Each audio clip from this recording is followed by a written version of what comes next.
Bapa di dalam surga, berkatilah kebaktian pagi ini. Berkatilah setiap jiwa yang dengan rindu sudah datang mempersiapkan diri menerima firman Tuhan. Kiranya firman yang hidup menghidupkan rohani kami masing-masing. Kiranya firman yang suci membersihkan hati kami masing-masing. Kiranya firman yang penuh dengan cinta kasih memberkati, menghibur kami masing-masing. Kiranya firman yang kekal memberikan kami pengharapan yang abadi. Berkatilah hamba-Mu yang hina ini, supaya dia boleh dikuduskan oleh Roh dan diberkati dengan urapan surgawi, sehingga yang dengar semua mendapat inspirasi yang baru, mendapatkan kekuatan yang baru untuk melayani Tuhan. Dalam nama Yesus Kristus, penebus dan juru selamat kami yang hidup, kami sudah berdoa. Amin. Saudara, minggu lalu kita bicara tentang berapa jahatnya pengaruh dari dunia untuk orang yang meninggalkan dari Tuhan dan tidak mendidik anak dengan baik-baik. Meskipun Lot dengan hati yang benar mau menjadi orang yang tidak dipengaruhi oleh dunia, tetapi tidak mungkin karena dia mempunyai sifat yang suka terlalu banyak cari uang di dunia. Dia mau cepat kaya. Dia sambil pegang iman di dalam Tuhan, sambil menginginkan kekayaan di dunia. Akhirnya dia hidup bukan berjalan dengan Tuhan, bukan mendampingi Abraham, tapi dia hidup di tengah-tengah Sodom dan Gomora yang penuh homoseks, penuh lesbian, penuh kerusakan manusia yang membuang dan melanggar kesucian Tuhan. Lambat laun, berpuluh-puluh tahun lewat, anak kecil yang dilahirkan oleh Lot sudah menjadi besar, sudah menjadi dewasa. Meskipun Lot mendidik mereka hidup suci, jangan bergaul dengan orang jahat, jangan berzina. Dari kalimat Lot bicara sama orang homoseks yang menginginkan kedua laki yang ganteng itu boleh setubuh dengan mereka. Lot bilang jangan berbuat hal yang jahat ini. Kalau engkau mempunyai birahi, mempunyai nafsu yang tidak bisa tahan, saya rela korbankan kedua anak perempuan saya yang masih perawan supaya mereka boleh berzina dengan kamu. Lot begitu korban. Lot begitu berani mengkorbankan anak perempuan yang masih perawan untuk dijinahi oleh laki-laki. Tetapi mereka tidak mau. Karena mereka tidak mau laki. Mereka tidak mau perempuan meskipun cantik. Mereka mau homo sama laki-laki. Akibatnya malaikat tarik tangan daripada Lot. Pintu ditutup. Lot diselamatkan. Dan Lot, istri Lot, kedua anak perempuan Lot yang dipelihara oleh Tuhan dilepaskan, diselamatkan dari Sodom Gomora, yang sementara tidak lama lagi api berlarang dari surga turun menghanguskan kota-kota itu. Tetapi Lot lari ke gunung yang dulu dia tidak suka. Dia suka di padang belantara. Dia suka di tempat kaya. Dia suka tempat boleh cari untung yang banyak dari Sodom Gomora. Dia meninggalkan Abraham. Dia mau hidup komersil hebat, hidup profit banyak, hidup menjadi konglomerat. Akibatnya, betul konglomerat? Tidak. Betul untung banyak? Iya. Sudah untung banyak bisa bawa? Tak bisa. Disimpan di dalam berangkas. Disimpan di dalam kamar sembunyi. Karena ini kekayaan, keuntungan dari Lot. Tetapi pada waktu api turun dari surga membakar habis Sodom Gomora, kamar yang menyembunyikan harta benda itu ikut hangus. Saudara-saudara, jangan engkau sudah kaya di dunia akhirnya dihanguskan oleh Tuhan. Jangan-jangan engkau sudah mendapat uang banyak akhirnya dihabiskan oleh penipu. Jangan kira engkau sanggup memelihara kekayaan engkau terima daripada kecurangan atau daripada penipuan engkau di dalam perdagangan. Jangan kira engkau sudah mendapat keuntungan banyak, engkau bisa bawa pergi. Karena tidak ada orang waktu mati bisa membawa keuntungannya masuk ke dalam kuburan atau ke dalam akhirat. Semua dunia ini sementara. Semua kekayaan itu tidak bisa dibawa. Lot akhirnya sudah untung banyak, terakhir rugi banyak. Lot sudah mempunyai profit yang banyak, akhirnya tidak ada satu rupiah yang dibawa. Alkitab mencatat hal-hal yang begitu mengerikan. Supaya orang Kristen jangan kira diri kita pintar, tidak usah Tuhan, kita bisa lakukan segala sesuatu. Engkau tidak mungkin menipu Tuhan Allah. Engkau hanya bisa menipu dirimu sendiri. Lot tidak bawa kekayaannya. Lot tidak bawa profitnya. Lot tidak bawa istilah konglomerat dan kepunyaan dia. Karena dia harus tinggalkan semua. Waktu dia pergi, Tuhan berkata, jangan menengok ke belakang. Tapi kalimat ini Lot dengar, istri Lot tidak dengar. Karena dia sudah biasa. Waktu dengar khotbah main kuku, mikir uang, tidak dengar firman. Nyonya Lot sudah biasa tidak memperhatikan kalimat-kalimat Tuhan. Maka pada waktu malaikat bilang, Lot, Nyonya Lot, anak-anak Lot, waktu melarikan diri jangan lihat ke belakang.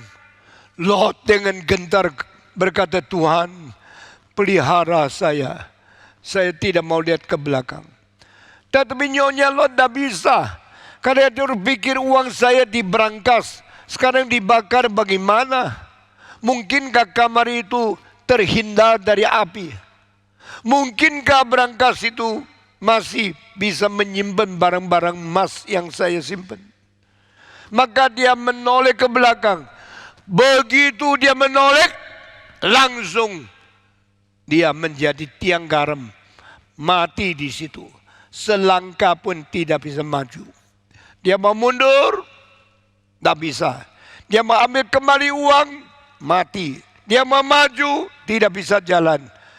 Dia dihukum oleh Tuhan.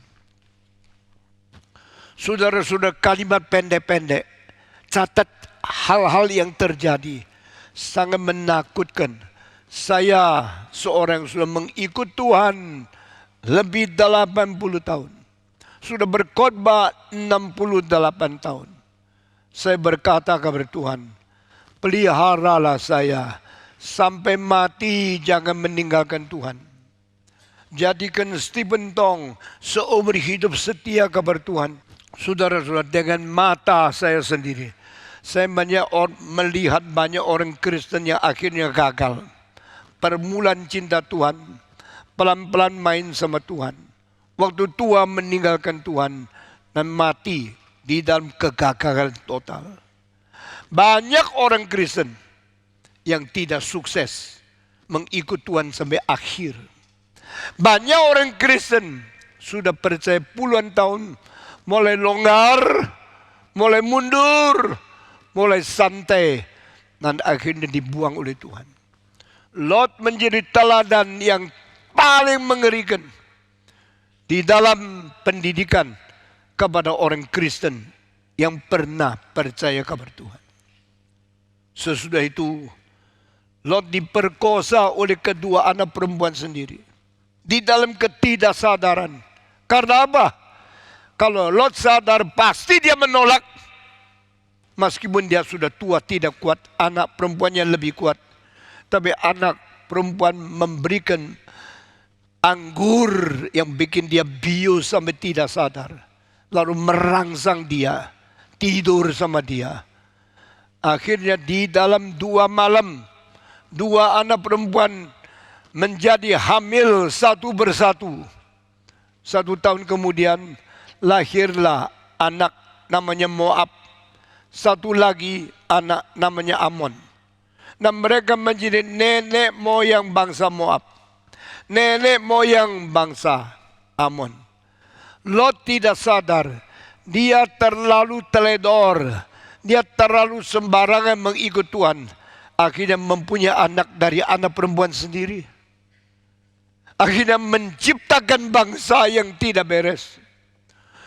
Saudara-saudara, mengapa Tuhan panggil Abraham? Mengapa Tuhan pilih Abraham? Supaya menciptakan bangsa yang beres.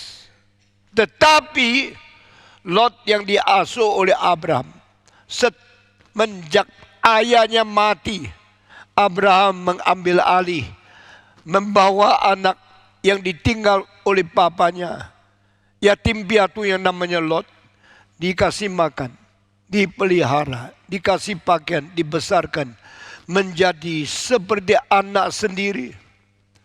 Apakah anak yang dipungut, anak yang dicintai Abraham, mengerti bagaimana setia kepada papa asuhnya? Menjadi orang yang tetap mencintai papanya sendiri? Tidak. Lot menjadi anak kurang ajar. Lot menjadi anak yang berontak kepada Abraham. Bertikai dengan pegawainya Abraham. Dan memilih tempat yang subur, membiarkan pamannya mati di tempat yang gersang. Apakah Tuhan tidak lihat? Tuhan lihat semua ini. Tuhan tahu isi hati setiap orang. Dan Tuhan sanggup memelihara orang-orang yang cinta kepada Dia. Orang-orang berjalan di dalam rencana Dia. Abraham tidak terlalu kaya, tapi Abraham tidak miskin menjadi pengemis. Abraham tidak menjadi konglomerat, tapi Abraham menjadi orang yang diberkati oleh Tuhan sepanjang hidup. Hari ini saya mau bicara dengan singkat, karena saya harus ke Singapura dan saya sangat capek. Saya akan cerita singkat. Abraham akhirnya diberikan anak oleh Tuhan. Dan anak Abraham datangnya terlambat sekali. Anak Abraham baru diberikan Tuhan pada waktu Abraham umur 100. Istrinya umur 90. Laki-laki umur 100 masih bisa mempunyai anak tidak? Kita tidak mengerti sama sekali. Di dalam zaman sekarang, kedokteran sudah maju. Teknologi sudah memuncak. Obat-obatan sudah begitu mutakhir. Tapi kita tetap tidak pernah melihat ada orang umur 100 bisa mempunyai anak. Tetapi ini terjadi dalam kitab suci karena keajaiban Tuhan. Abraham dijanjikan Tuhan mempunyai anak, mempunyai cucu, mempunyai cicit, mempunyai buyut, mempunyai keturunan yang banyaknya seperti bintang di langit, seperti pasir di pantai. Kalimat yang membingungkan. Dari ribuan tahun orang pikir, apa artinya janji Tuhan? Aku akan memberikan engkau anak, cucu, buyut, cicit, keturunan yang sebanyak bintang di langit, sebanyak pasir di pantai. Mungkinkah membandingkan bintang di langit jumlahnya seperti pasir di pantai? Kalau engkau melihat ke langit, apalagi di Jakarta, langit itu bintangnya dah banyak kok. Dengan jari hitung bisa lebih 150, hampir tidak bisa. Lalu engkau ambil segumpal pasir di pantai, sudah jutaan pasir di dalamnya. Tuhan salah tidak membandingkan bintang di langit jumlahnya sama dengan pasir di laut? Tuhan salah tidak, angkanya tidak sebanding ini. Saya dari kecil tidak ngerti.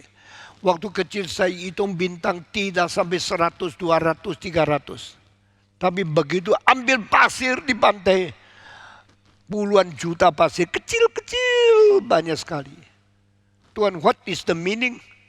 The same amount of the stars in heaven and the sands beside the beach.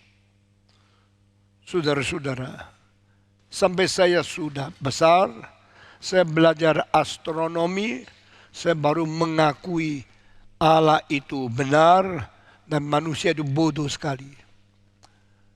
Berapa besar langit dibanding sama pantai? Pantai berapa besar? Hanya tidak lebih besar di bumi yang ada di tanah kita ini. Sedangkan langit lebih besar daripada bumi. Hanya matahari saja 1.300.000 lebih besar daripada wilayah bumi. Bintang Vega lebih besar 5.000 kali dari matahari. Matahari lebih besar 1,3 juta lipat ganda daripada bumi. Sehingga alam semesta boleh dikatakan tidak ada hingganya. Tidak ada batasnya. Itulah ciptaan Tuhan. Apa salahnya aku akan memberikan keturunan kepada engkau sebanyak bintang di langit, seperti pasir di pantai. Tuhan tidak salah. Satu kali saya pergi ke satu kota kecil, saya lupa namanya desa itu. Dan Ivan Rahajo ikut. Karena dia menerjemahkan Michael Liu di dalam kesaksiannya bahasa Inggris. Setelah habis khotbah malam-malam jam 10, semua masuk ke kamar hotel. Dan saya melihat Ivan Rahajo membawa satu tas. Dan dia keluar dari kamarnya. Saya tanya, Ivan, mau kemana? Pak Tong, saya mau melihat bintang. Oh, engkau pakai alat tidak? Pakai. Alat apa? Saya pakai teleskop. Dia bawa satu tas. Dalamnya ada teleskop, ada kamera.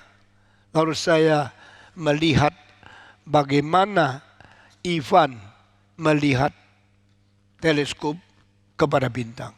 Dia keluarkan teleskop, putar-putar, dia lihat. Dia bilang, waduh, luar biasa. Ini lain sama Jakarta. Saya tanya, apa lainnya? Jakarta, langit sudah tidak jelas. Banyak kabut, banyak awan menutup bintang-bintang. Malam-malam Jakarta, engkau lihat ke langit kosong. Engkau lihat ke langit seperti tidak ada bintang. Tapi di kota yang kecil, saya lupa namanya, Ivan melihat bintangnya puluhan ribu. Saya bilang, mengapa? Dia bilang, Patong, bintangnya puluhan ribu. Saya bilang, iya. Betulkah? Bolehkah saya lihat? Kalau Patong lihat dengan mata telanjang, tak tahu apa itu. Kalau lihat daripada saya punya teleskop akan menemukan. Begitu saya ambil teleskop lihat, saya kaget. Baru saya sadar, kalimat Tuhan Allah tidak salah. I will make your descendants as many as the stars in the sky, as many as the sands in the beach. Kalimat Tuhan tidak salah. Bintang-bintang di langit tidak kalah banyaknya daripada pasir-pasir di pantai. Tuhan yang setia, Tuhan yang benar, Tuhan yang jujur, tidak pernah bohong. Abraham, saya akan memberikan keturunan kepada engkau banyaknya seperti bintang di langit, seperti pasir di pantai. Tetapi kalimat ini kapan terjadi? Anak pun tidak ada. Mana bisa mempunyai cucu, mempunyai cicit, mempunyai buyut? Anak satu pun tidak ada. Bagaimana mempunyai keturunan yang banyak? Bagi Abraham, my God is the truth. My God is faithful. My God is honest to me. Every word He spoke to me is real, is true. Dia percaya kepada Tuhan. Tetapi seorang laki yang percaya Tuhan tidak tentu bisa pengaruhi istrinya yang kurang iman. Jikalau engkau orang beriman, mungkin suamimu ateis. Jikalau engkau seorang laki yang beriman, mungkin istrimu skeptis, meragukan Tuhan, kurang percaya kepada Tuhan, tidak beriman, dan tidak turut kepada Tuhan. Maka kita menjadi suami kadang-kadang susah karena istri tidak mau beriman. Kita menjadi istri kadang-kadang sedih suami masih ateis. Demikian Abraham percaya kepada Tuhan. Dia taat, dia sabar, dia tunggu Tuhan. Dia saben hari berdoa kepada Tuhan. Dia saben tahun menanti Tuhan. Kapankah Tuhan kasih saya anak? 1 tahun, 10 tahun, 20 tahun. Tidak pernah melihat perut Sarah itu menjadi besar. Tidak pernah melihat istrinya hamil. Iman dia goncang tidak? Tidak. Abraham berkata, my God, I believe in you. Even though it is not happening now, but I believe your word is truth. You are faithful God. You never cheat me. You never put your words in vain. You will fulfill all you say to me. Abraham terus tunggu. Abraham terus taat. Abraham terus sabar. Satu istrinya mengatakan, sudahlah, tak usah percaya Tuhan. Tuhanmu itu pembohong. Katanya kasih anak. Saya sudah umur 50. Sudah tidak lagi haid. Mana anak? Saya terus tidur sama kamu. Setahun berpuluh-puluh kali. Tidak pernah hamil. Saya sampai sekarang sudah menjadi perempuan yang tidak haid. Mana hamil? Mana anak? Tuhanmu menipu kamu. Tuhanmu bicara kosong. Tuhanmu janji tidak terjadi. Buat apa kita percaya kepada Tuhan seperti ini? Pada waktu istri bicara kamu, tidak usah pergi lagi, pergi Kemayoran. Tidak usah pergi lagi dengan khotbah Stephen Tong. Karena Tuhan itu bohong. Janjinya kosong. Yang dijanjikan tidak pernah terjadi. Buat apa percaya? Abraham dengan sedih dengar kalimat istrinya yang suruh dia mencurigai Tuhan. Dia di tengah-tengah Allah yang berjanji dan istri yang tidak percaya. Dia susah sekali. Tetapi dia tetap sabar tunggu. Satu hari istrinya berkata, hei suami, you dengar Tuhan, engkau ditipu sudah 30-40 tahun. Sekarang dengar saya. Wah, istri mau mewakili Tuhan. Istri berani menantang Tuhan. Menganggap Tuhan itu bohong. Tetapi selain Tuhan, masih ada jalan yang lain. Jangan percaya Tuhan. Tuhan tak bisa dipercaya. Yang dikatakan Tuhan itu kosong. You saben hari ke Kemayoran. You sampai minggu dengar khotbah Stephen Tong, tapi tidak pernah kaya. Engkau tidak pernah diberkati. Janji Tuhan itu kosong. Janji Tuhan itu tipu. Janji Tuhan itu tidak bisa dipercaya. Jadi bagaimana? Abraham tanya kepada istrinya bagaimana? Jangan pakai cara Tuhan. Itu kepercayaan orang kosong. Itu agama tahayul. Pakai cara saya. Hah? Pakai cara kamu? Siapa kamu? Saya Sarah. Tuhan ada tidak, saya tidak tahu. Saya ada, ini fakta. Tuhan itu di mana tidak bisa dibuktikan. Saya sebenarnya tidur di pinggir tempat tidurmu. Saya realita. Saya sungguh-sungguh ada. Tapi engkau tidur saya tetap tidak hamil. Karena apa? Karena engkau terlalu percaya Tuhan. Engkau kira dia pasti betul. Padahal dia tidak betul. Engkau terlalu taat kepada Tuhan. Padahal yang dikatakan itu kosong. Tuhanmu itu penipu. Tuhanmu itu omong kosong. Kalimat-kalimat firman Tuhan yang kau dengar setiap minggu. Tidak real. Engkau sudah jadi Kristen berapa puluh tahun. Mana janjinya? Mana anaknya? Tuhan menipu kamu sudah puluhan tahun. Engkau masih belum sadar. Abraham dengar kalimat-kalimat ini. Dia sedih sekali. Oh my God. You are honest.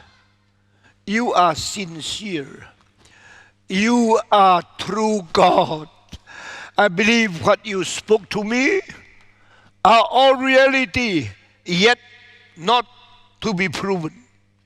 Kalimat-kalimat yang kau katakan itu benar, tapi sampai sekarang belum terbukti. Tuhan, aku percaya kepada engkau. Istri mengatakan masih percaya. Sudah ditipu Tuhan berapa puluh tahun engkau masih percaya. Sekarang pakai cara saya. Waduh, nyonyanya galak. Suaminya ketakutan. Apa caramu? Saya kasih tahu ya. Kalimat Tuhan memberikan anak. Engkau percaya memberi anak melalui Sarah. Saya kasih tahu. Saya ini sudah tidak mungkin lahir. Haidnya sudah habis. Telur sudah tidak ada. Engkau pun tidak ada sperma untuk menghamilkan saya. Mungkin, dengar baik-baik, mungkin kata Tuhan harus diberikan interpretasi yang lain. Harus hermeneutika yang lain.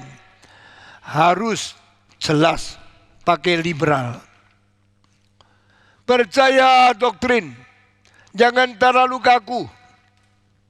Percaya Alkitab, penjelasannya jangan terlalu kolot. Tuhan berkata Abraham, saya memberikan anak. Tidak berarti harus melalui Sarah. Mungkin melalui perempuan yang lain. Hah? Jadi saya sudah mempunyai istri, saya harus hubungan sama perempuan yang lain. Kalau enggak gimana? Saya sudah tidak bisa kasih anak. You masih percaya Tuhan memberikan anak melalui janjinya. Janji apa itu? Janji kosong. Janji bohong. Tuhan tidak bisa dipercaya. Lebih baik kita percaya liberal. Percaya cara modern. Percaya progresif. Nah tentu harus sama satu perempuan.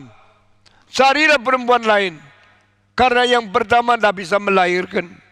Carilah perempuan lain. Tidur sama cewek yang lain. Lalu engkau pasti dapat anak. Aduh, saya tidak berani. Saya harus takut sama Tuhan. Saya tidak boleh mono. Tidak bisa poligami. Saya hanya satu istri. Namanya Sarah. Orang laki yang setia kepada istri satu-satunya. Seperti Abraham masih adakah sekarang di Jakarta? Tidak ada. Saudara-saudara. Saya percaya 4.000 tahun yang lalu juga jarang ada. Tetapi ada orang namanya Abraham tidak mau sembarangan. Dia tidak mau mempunyai istri yang lain kecuali istri yang sah yang diterima oleh dia. Tapi sekarang istri yang sah tidak melahirkan. Nyonya resmi tidak hamil. Sudah puluhan tahun saya tidak tahu Abraham menikah umur berapa. Tetapi waktu Sarah bicara sama Abraham tentang mungkin Tuhan bohong, mari kita pakai cara yang lain. Waktu itu Abraham kira-kira umur 86. Sarah 76. Perempuan yang 76 tidak ada haid. Tidak ada lagi datang bulan. Sudah berapa puluh tahun dia berhenti. Mungkin dari umur 52. Mungkin dari umur 48. Berhenti haid. Tidak ada lagi kemungkinan melahirkan anak. Dan dia tunggu sampai umur 7 berapa. Dia bilang, Abraham, kau bodoh terus percaya Tuhan yang omong kosong, yang menipu sama engkau berpuluh-puluh tahun. Saya sekarang umur 76, engkau umur 86. Bolehlah saya tolong Tuhan. Dengar kalimat di bawah ini. Kalau waktu kuasa Tuhan tidak nyata, kalimat Tuhan tidak terjadi, manusia berusaha menolong Tuhan. Saudara masih ingat pendeta Musti Pentong berkata, no one come to help. No one come to contribute. Saya menjadi pendiri GRI, saya menjadi pendeta Anda. Saya meletakkan satu prinsip, datang ke gereja ini, jangan menolong Tuhan. Tuhan tidak perlu dibantu.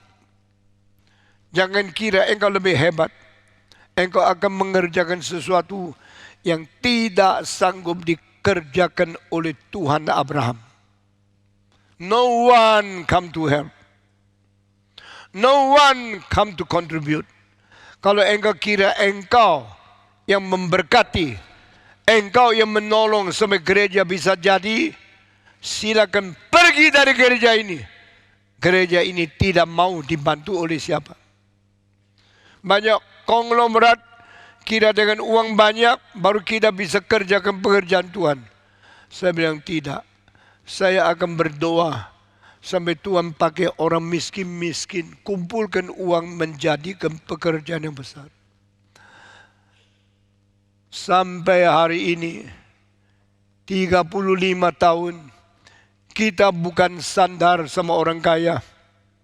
Kita tidak minta dukungan orang konglomerat untuk kasih uang baru gereja jadi. Gereja ini waktu dibangunkan 15 tahun yang lalu. Gereja ini lebih besar dari gereja di Jakarta, di Bandung, di Medan, di Semarang, di Surabaya. Gereja ini lebih besar dari banyak gereja di New York, di Boston, di San Francisco. Waktu itu pinjam uang dari orang kaya? Tidak. Minta pertolongan orang konglomerat? Tidak. Mau dibantu pemerintah? Tidak. Caranya apa? Berdoa, minta Tuhan tolong, minta Tuhan bantu kita. Waktu gedung jadi, menara jadi, STT jadi, konser hall jadi, museum jadi, saya tanya, kita utang bank berapa rupiah? Jawab pasti Pentong, kita sudah lunas. Sama sekali tidak pinjam satu rupiah dari bank. Saya berkata, puji Tuhan. My God is a true God. My God is a living God. My God is God who presents Himself, live together with us. Tuhan beserta dengan kita. Tuhan memberkati kita. Tuhan tidak membuang, tidak meninggalkan kita sampai hari ini. Lalu kita mau mendirikan universitas. Kita perlu tanah 3 kali lebih besar dari tanah Kemayoran. Waktu itu tanah sudah naik harga. Kita tetap berkata, Tuhan, berilah kepada kami. Kami tidak akan pinjam uang. Kami tidak akan minta tolong konglomerat. Kami tidak minta subsidi pemerintah. Kami berdoa kepada Tuhan. Saya berkata kepada saudara, dengar kalimat di bawah ini. Apa yang terjadi di dalam gerakan reform Injili di Indonesia? Apa yang Tuhan kerjakan di dalam gereja reform Injili Indonesia adalah mujizat yang tidak terjadi di Amerika, Perancis, Jerman, Italia, negara Jepang, atau negara lain. Ini adalah berkat Tuhan, ini adalah kasihan Tuhan. Mengapa gereja besar gini bisa jadi? Anugerah Tuhan. Kenapa menara 25 susun bisa jadi? Anugerah Tuhan. Mengapa konsol bisa jadi? Anugerah Tuhan. Kenapa museum bisa jadi? Anugerah Tuhan. Bikin konsol selesai, harus ada musikus, harus ada musik, harus ada orang yang bisa kondak, ada orang yang bisa menyanyi. Semua disiapkan oleh Tuhan. Semua bukan oleh manusia. Disiapkan oleh Tuhan. Museum sudah jadi. Barang-barang taruh di museum. Bukan beli di mall Kelapa Gading atau mall daripada Jakarta. Semua harus barang yang 5.000 tahun, 4.000 tahun, 3.000 tahun. Barang-barang antik yang mahal, yang sejarahnya sudah puluhan abad. Tuhan lengkapi, Tuhan berikan kepada kita semua anugerah Tuhan. Saudara-saudara, engkau mau melihat barang museum kita di Singapura tidak ada, di Kuala Lumpur tidak ada, di Filipina tidak ada. Itu barang terbaik di Cina, selain Taipei sama Beijing, yang paling indah ada di sini. Ini semua anugerah Tuhan. Mengapa bisa terjadi? Karena Allah itu setia. Sekarang saya kembali kepada khotbah hari ini. Tuhan berkata kepada Abraham, saya akan memberikan anak kepadamu. Tapi istri Abraham, kenapa kasih anak saya tidak hamil? Kalau Tuhan kasih anak, mesti melalui saya kok. Tapi saya tidak pernah hamil. Sejak menikah sama Abraham, dari muda sampai sekarang umur 76 tidak hamil. Abraham, dah salahkan kamu. Kamu percaya Allah yang bohong sama kamu. Saudara-saudara, Tuhan diam, Tuhan tidak marah, Tuhan dicela, difitnah sama manusia yang tidak beriman seperti Sarah. Lalu Sarah berkata, saya mengertilah mestinya cara Allah bisa jadi. Engkau mungkin mendapatkan anak. Caranya apa tahu? Jangan sama saya perempuan sudah bocai, saya perempuan sudah tidak bisa melahirkan. Saya mempunyai cara menolong Tuhan. Menolong Tuhan. Saudara-saudara, are you helping God to make His promise accomplished? Are you helping God to fulfill what He prophesies? Abraham tanya, bagaimana caranya engkau bisa menolong Tuhan? Kalau perut saya tidak bisa hamil, tidak berarti engkau tidak bisa ada anak. Engkau bisa menghamilkan perempuan lain. Loh, itu bukan istriku. Tidak apa-apa. Masakan laki cuma boleh satu istri. Kalau mendapat istri orang lain biasa. Tidak percaya, coba lihat. Orang ini istrinya 4. Orang itu istrinya 5. Mereka katanya diizinkan oleh Tuhan. Kenapa engkau berkolot? Kenapa engkau begitu kuno? Coba dulu sama perempuan yang lain. No. Abraham bilang, saya tidak bisa. Orang yang takut kepada Tuhan. Saya tidak mau istri orang lain. Apalagi kalau diketahui saya ditertawakan. Abraham menyeleweng. Abraham punya istri kedua. I am a good Christian.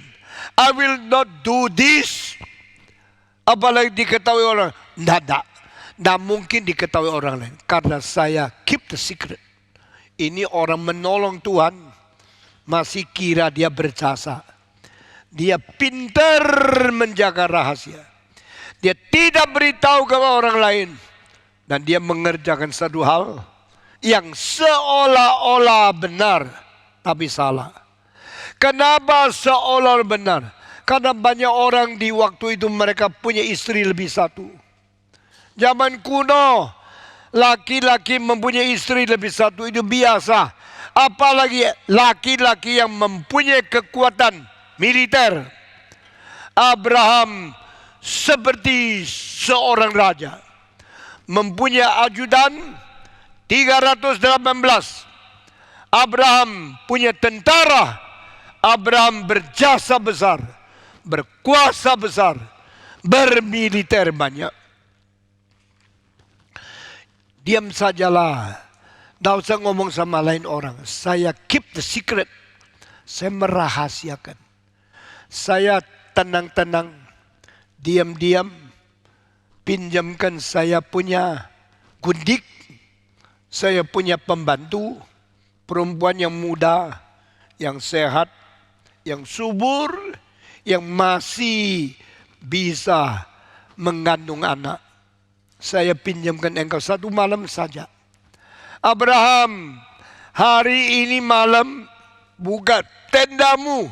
Saya bawa perempuan lain masuk.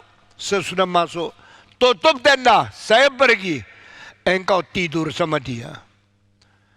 Abraham di dalam kesempatan seperti ini menjadi pusing. Betul Tuhan kah? Betul saya kah? Ada betul Sarah kah? Cara Tuhan sudah terbukti. Puluhan tahun tidak jadi.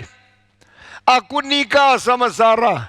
Dari muda sampai sekarang umur 80. Ternyata dia tidak hamil. Tidak ada anak. Caranya Sarah meminjamkan pembantunya. Perempuan yang muda. Masih subur. Masih haid. Hagar. Tidak ada suami kok. Tidak ada laki-laki yang marah sama saya. Jikalau saya tidur sama dia. Dia sendiri tidak memberontak. Karena dia juga ingin ada orang menyetubui dia. Oke. Lemahnya Abraham mengiyakan. Malam itu dia buka tendanya. Sarah bawa pembantu perempuan yang muda masuk ke dalam kamarnya, tendanya Abraham. Abraham malam itu mentiduri Hagar dan membuahi Hagar yang muda. Lalu besoknya Hagar dikeluarkan dari tendanya, dikembali ke tempat sendirinya, seolah-olah tidak terjadi apa-apa. Ini namanya menolong Tuhan. Ini namanya kontribusi supaya Tuhan punya nama tidak dirusak. Karena Tuhan sudah berjanji akan memberi anak kepada Abraham. Tuhan janjinya supaya tidak kosong. Terjadi. Abraham ada anak. Lalu 2 bulan, 3 bulan diperhatikan. Benar. Hagar itu hamil. Perutnya makin besar. Makin besar. Makin besar. Abraham bingung. Ini yang di dalam itu anakku. Tapi bukan anak Sarah. Betulkah ini yang dijanjikan oleh Tuhan? Saya tidak ngerti. Tapi inilah pertolongan nyonya yang membantu Tuhan. Karena Tuhan seperti tidak bisa kerja apa-apa. Kecuali bantuan dari Sarah. Bulan 6, bulan 7, bulan 8. Bulan 9. Lahirlah seorang anak. Abraham langsung memberi nama Ismail. Saudara-saudara. Waktu itu Di dalam keluarga Abraham, sekarang ada 4 orang. Abraham, Sarah, lalu Hagar, sama Ismail.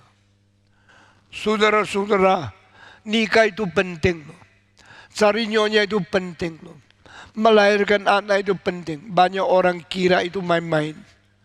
Jangan kira anak itu hanya hasilnya pertemuan sperma sama telur perempuan. Jangan kira menikah itu hanya karena senangnya seorang laki sama perempuan. Itu harus di dalam rencana Tuhan. Itu harus diberkati oleh Tuhan. Itu harus ikat janji di dalam kesetiaan terhadap Tuhan. Mengapa ada premarital counseling? Banyak orang sebelum nikah ikut premarital di gereja, tapi sambil ikut, sambil naik tempat tidur.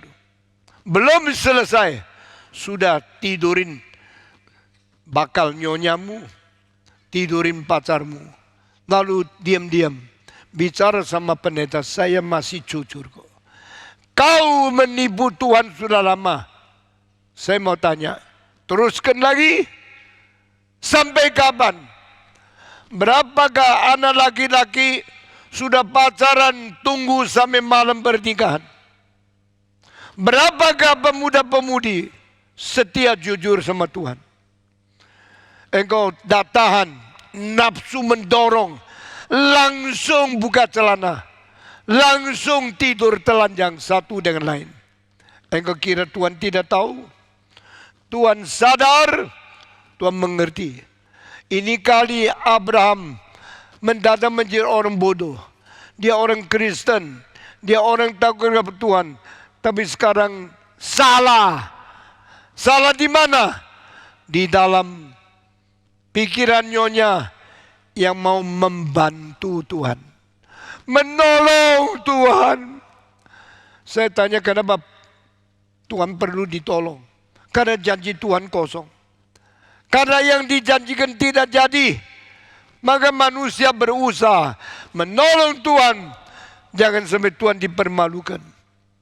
Saudara-saudara, apakah yang akhirnya terjadi? Pertolongan Tuhan ini akhirnya terjadi seorang anak di luar janji, dan di luar rencana Allah lahirkan. Dan anak itu menjadi anak yang lebih mendahului Ishak.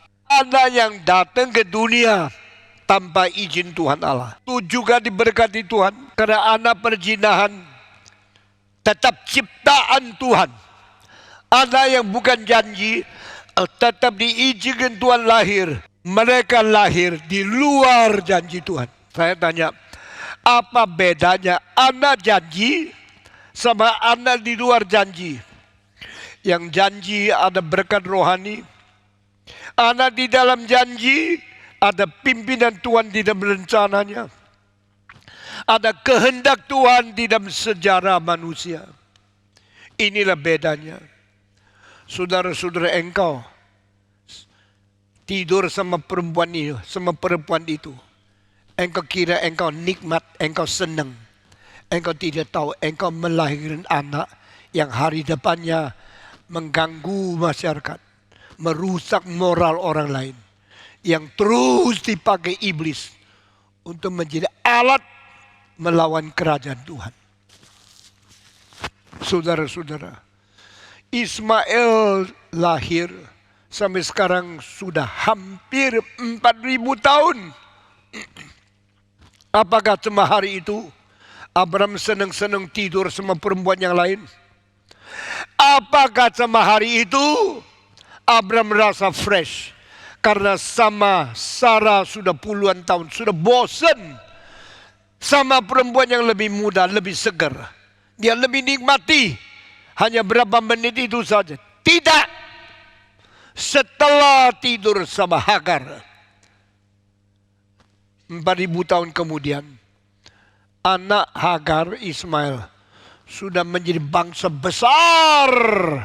Ratusan juta manusia di Arab, di Irak, di Turki, di Timur Tengah. Saudara-saudara, kamu kira tidur satu malam selesai? Tutup mulut, pakai celana, tidak ada akibatnya. Kau tahu tidak, kamu tidur satu malam sama perempuan yang bukan dijanjikan oleh Tuhan, akhirnya melahirkan bangsa beribu-ribu orang yang berperang dengan anak-anak Tuhan. Berpuluh-puluh, beratus-ratus, beribu-ribu tahun, tidak habis-habis. Saudara-saudara, Abraham menikah sama Sarah, tetapi dia curi makan, tidur sama Hagar. Abraham dijanjikan Tuhan, tapi sebelum janji itu ditepatkan, dia melahirkan Ismail. Dunia sudah tidak bisa kembali lagi. Sejarah akan mencatat keturunan Ismail lebih banyak jumlahnya dari keturunan Ishak. Apakah Allah benar-benar bohong? Tidak. Apakah Allah benar-benar tidak menepatkan janjinya? Tidak. Allah tepatkan janjinya, tetapi engkau harus tunggu lebih 13 tahun. Saya tidak bisa tunggu, Pak. Saya sudah lama tunggu. Kenapa tidak dapat pacar yang Tuhan berikan? Saya cari pelacur dulu. Karena engkau tidak sabar, karena engkau tidak tunggu, karena engkau tidak taat, engkau melampiaskan nafsu. Engkau cari perempuan yang lain. Engkau tidur sama yang tidak dijanjikan. Engkau melahirkan anak-anak yang akan mengganggu sejarah, akan merusak rencana Tuhan. Inilah kelemahan Abraham. Abraham dulu begitu baik. Seorang diri cinta Tuhan. Dipanggil Tuhan. Dijodohkan dengan Sarah. Tapi Sarah memberikan kontribusi. Memberikan pertolongan. Membantu Tuhan. Tuhan perlukah engkau membantu? Tuhan perlu engkau menolong? Tidak. Tapi orang yang tidak beriman selalu menganggap diri lebih pintar dari rencana Tuhan. Jikalau rencana Tuhan belum jadi, saya mendesak, saya mendorong, saya mempercepat supaya pekerjaan Tuhan jadi. Akhirnya jadinya lahir Ismail. Saudara-saudara, kira-kira Abraham umur 87, Ismail lahir. 13 tahun kemudian, Tuhan berkata kepada Abraham, aku akan memberikan engkau anak. Loh, sekarang baru kasih. 13 tahun yang lalu saya sudah lahir Ismail. Saya kira itulah rencanamu. Tuhan berkata, no, itu nafsumu. Itu birahimu. Itu keteledoranmu. Engkau tidak taat, tidak tunggu. Saudara-saudara, akhirnya Tuhan berkata, Abraham, usirlah Hagar, usir Ismail, karena mereka bukan janjiku. Mereka tidak boleh serumah dengan kamu, karena mereka bukan apa yang saya janjikan di dalam rencanaku. Mereka diusir. Waktu mereka diusir, Hagar mengalami keausan, hampir mati. Dia nangis, berdoa dengan anak di pinggirnya. Tuhan, tolonglah aku, karena aku sudah mau mati keausan. Tuhan turunkan malaikat, memberi petunjuk, ada air. Dia minum. Hagar hidup, Ismail hidup. Tuhan berjanji, saya akan bikin Ismail juga menjadi bangsa besar. Tetapi lain, dia tidak menerima janji Tuhan. Karena dia bukan anak janji. Dia anak nafsu. 13 tahun kemudian, Abraham menghamili Sarah yang tidak mungkin hamil. Itu namanya kuasa Allah. Yang tidak mungkin terjadi. Yang manusia tidak bisa kerjakan, Tuhan genapi. waktu Sarah umur 99, Tuhan berkata, tahun depan engkau akan mendapatkan anak. Sarah ketawa. Malaikat menanya, Sarah, kau ketawa apa? Nada, saya tak ketawa. Jangan bohong. Saya sudah dengar tertawamu tadi karena tidak beriman.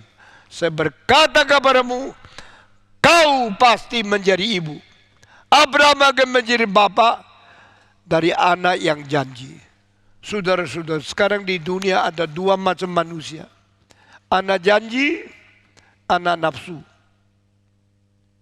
Di dalam gereja ada dua macam Kristen. Kristen janji, Kristen nafsu. Jikalau engkau dengar khotbah tapi selalu cari pelacur, engkau orang Kristen palsu, Kristen nafsu. Jikalau engkau dengar firman Tuhan, baik-baik taat, menjalankan kehendak Tuhan, engkau anak janji. Saudara-saudara, hari ini saya khotbah sampai di sini saja. Sejarah akan jalan terus, tidak habis-habis.